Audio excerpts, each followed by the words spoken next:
Naisang sangayan ti State of the Nation Address wenno sona dagiti Presidente ti Pilipinas. Gaputa daytoy ti gundaway may parang dati nagapuanan da iti lasod ti makatawan kastamoten may pakaamuda dagiti plano da para iti nabatbati pay atawan ti terminuda. Ada parang ni Brigitte Marcasi-Pangosfian. Inton July 27, 2026, may patungpal ti may kalima State of the Nation Address wenno sona ni President Ferdinand R. Marcos Jr. Nga mamuyo kadi, ti sona ket constitutional obligation ken maipat patungpal tunggal maikaupat a Lunes iti bulan ti Hulyo. Umuna ang naaramat ti panarita a State of the Nation iti 1935 Constitution. No sa dino, nadutukan ti Presidente nga ag-report iti Kongreso ti State of the Nation.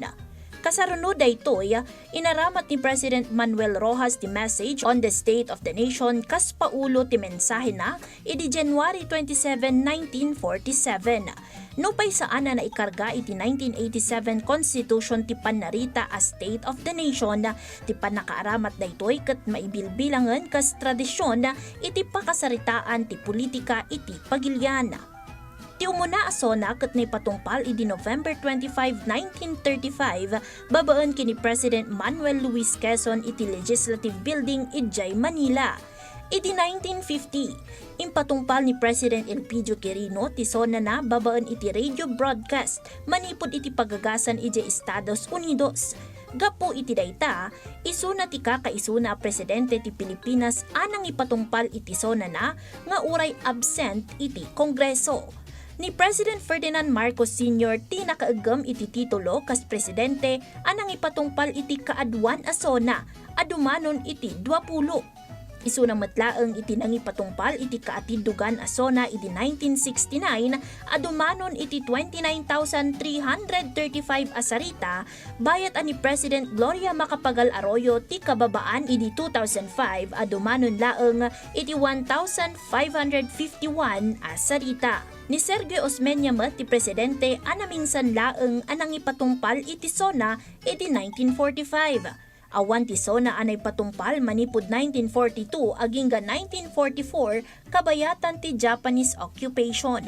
Awan matlaeng tinay patungpal a sona iti 1986 idi nagtugaw kas Presidente ni President Corazon Aquino. Kabayatan na ni President Benigno Aquino di laeng ti Presidente ang nagbitla iti sona ang nagaramat iti puro at Tagalog a panarita iti 2010. Kayo po ang boss. Kayo ang lakas. Kayo ang gumagawa ng pagbabago. Kaya kayo rin ang magpapatuloy nito. Nupay agam ni President Ferdinand Marcos Sr. ti kaatidugan asona babaan iti word count.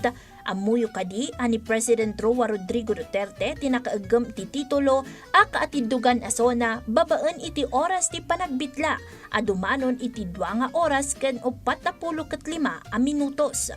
Ni President Duterte matlaeng ti kaunaan na Presidente a direkta asimango kadagiti rallyista kalpasan ti State of the Nation Address na. Bakit ituloy ang peace talk yan ang gusto niya? Siyempre, inambos ninyo ako. Anong gusto mo? Oh, paano kayo mag-peace talk kung nakatay ako? Pero ulo mo. Tuloy-tuloy tapos patayin ninyo ako. Sino ang kausap ninyo? Kaya nga, huwag kayo magpakainis. Basta sabi ko muna sila sa representante. Hindi ko mo kayo mausap lahat. Usap kami, makinig kayo sa kanilang sagot. Yun. Amuyo pay kadi, da Emilio Aguinaldo ken Jose Laurel, dagiti nagbali na Presidente ti Pilipinas asaan pulos anang ipatungpal iti sona.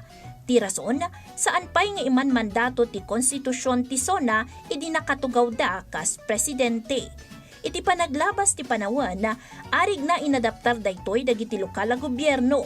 Isu anapotar ti balikas nga State of the Provincial Address, State of the Municipal Address, State of the City Address ken adapay ti State of the Representative Address kadagiti daduma a probinsya. Ita amuyon, baro nga aldaw, baro nga adal.